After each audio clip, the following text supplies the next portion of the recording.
കേരളത്തിൽ ചുവടുറപ്പിക്കുകയാണ് ബി.ജെ.പി. തിരുവനന്തപുരം ജില്ലയ്ക്ക് പുറത്തും അക്കൗണ്ട് തുറക്കാനായത് നേട്ടമായി എന്നാണ് പാർട്ടിയുടെ വിലയിരുത്തൽ. പാലക്കാട്, മഞ്ചേശ്വരം, തിരുവല്ല, കാസർഗോഡ്, മലമ്പുഴ, ആറ്റിങ്ങൽ മണ്ഡലങ്ങളിലെ 2ാം സ്ഥാനത്തെത്തി. അവിടുത്തെ തോൽവി ബി.ജെ.പി. പരിശോധിക്കും. സംസ്ഥാന വ്യാപക ബി.ജെ.പി. ഇന്ന് വിജയാഹ്ലാദ പ്രകടനം നടത്തും. വികസന രാഷ്ട്രീയത്തിന് ലഭിച്ച വിജയമാണ് കേരളത്തിലേതെന്ന് കേന്ദ്രമന്ത്രി കിരൺ റിജിജു 24-നോട് പറഞ്ഞു. We are very happy that there's a victory for development. Any chances for alliances with TVK for BJP? I can't say that now. Shafeed റാവുത്തറ വാർത്തയുടെ വിവരങ്ങളുമായി ചേരുന്നു. ഷഫീദ്, നേരത്തെ ഷഫീദിനോട് ഇന്നലെ സംസാരിക്കുമ്പോൾ പ്രതിപക്ഷ നേതാവ് വി ഡി സതീശൻ, പ്രതിപക്ഷ നേതാവാണ് ഇപ്പോൾ വി ഡി സതീശൻ ഷഫീദിനോട് പറയുന്നത് വീണ്ടും ആ ഡീൽ ആരോപണം പറയുന്നുണ്ട് ബി.ജെ.പിയുടെ വിജയത്തിന് പിന്നിൽ. പോട്ടെ, ആ രാഷ്ട്രീയ ആരോപണം എന്തായാലും നേമത്ത് പൂട്ടിയ അക്കൗണ്ട് തുറന്നു, കൂടെ 2 സീറ്റോടെ പിടിക്കുന്നു. രാജീവ് ചന്ദ്രശേഖരൻ അവിടെ വലിയ പെർഫോമൻസ് കാഴ്ചവെക്കുന്നു. സംസ്ഥാന അധ്യക്ഷൻ എന്ന നിലയ്ക്കും നേമത്തെ സ്ഥാനാർത്ഥി എന്ന നിലയ്ക്കും ഉറപ്പായും ബി.ജെ.പിക്ക് ഇന്ന് ആഹ്ലാദപ്രകടനം നടത്താനുള്ള പൂർണ്ണമായ അവകാശമുണ്ട്. ഷഫീദ്, ഹഷ്മി, ഉറപ്പായിട്ടും. കാരണം 2021 ഒരു അക്കൗണ്ട് പൂട്ടിയെങ്കിൽ 2026 നിയമസഭയിലേക്ക് ബി.ജെ.പി. പോകുന്നത് 3 അംഗങ്ങളുമായിട്ടാണ്. അതിൽ ഏറ്റവും പ്രധാനം അവരുടെ സംസ്ഥാന അധ്യക്ഷൻ രാജീവ് ചന്ദ്രശേഖർ വിജയിച്ചു എന്നുള്ള കാര്യമുണ്ട്.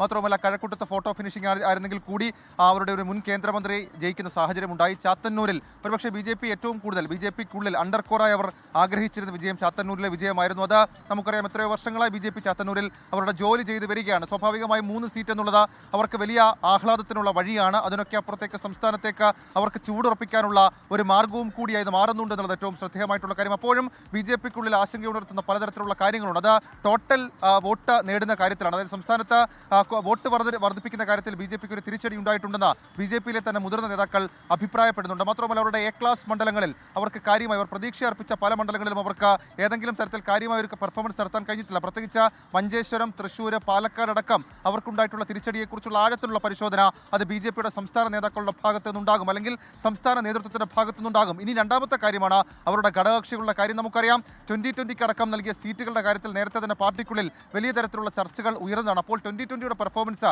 അല്ലെങ്കിൽ 2020 മുന്നണിയിലേക്ക് എടുത്തടക്കമുള്ള കാര്യങ്ങളിൽ ചില വിമർശനങ്ങളടക്കമുള്ള കാര്യങ്ങൾ അത് നമുക്ക് വരും ദിവസങ്ങളിൽ പ്രതീക്ഷിക്കാം. BDJSന്റെ പെർഫോമൻസും ഇതുമായി ചേർത്ത് വെച്ച് തന്നെ സ്വാഭാവികമായും ചർച്ച ചെയ്യപ്പെടും. ഇനി മറ്റൊന്ന് ക്രിസ്ത്യൻ ഔട്ട്റീച്ച് ആണ്. കാഞ്ഞിരപ്പള്ളിയിലും പൂഞ്ഞാറിലും കോട്ടയത്തും അടക്കം അവർ നോക്കിയിരുന്ന ക്രിസ്ത്യൻ ഔട്ട്റീച്ച് അടക്കമുള്ള കാര്യങ്ങൾ പാളി എന്നതും ഏറ്റവും ശ്രദ്ധേയമായിട്ടുള്ള കാര്യം. ഇതടക്കമുള്ള കാര്യങ്ങൾ വരും ദിവസങ്ങളിൽ ബി.ജെ.പിക്കുള്ളിൽ ചർച്ചയാകും. അതേസമയം ഇന്നത്തെ ദിവസം ബി.ജെ.പിക്ക് ആഘോഷിക്കാനുള്ളതാണ്. 3 സീറ്റ് കേരളത്തിൽ അവർക്ക് നേടിയെടുക്കാൻ കഴിഞ്ഞു എന്നൊരു താമരക്കാലമായി തന്നെ അവർ ആഗ്രഹിക്കുകയും അതേപോലെ തന്നെ അവർ വിശ്വസിക്കുകയും ചെയ്യുന്നുണ്ട്. ഏതായാലും വരും ദിവസങ്ങളിൽ ബി.ജെ.പിയിൽ നിന്ന് ഇങ്ങനെയുള്ള, ഞാൻ നേരത്തെ സൂചിപ്പിച്ച ചില വാർത്തകൾ നമുക്ക് പ്രതീക്ഷിക്കാം. അശ്വിൻ,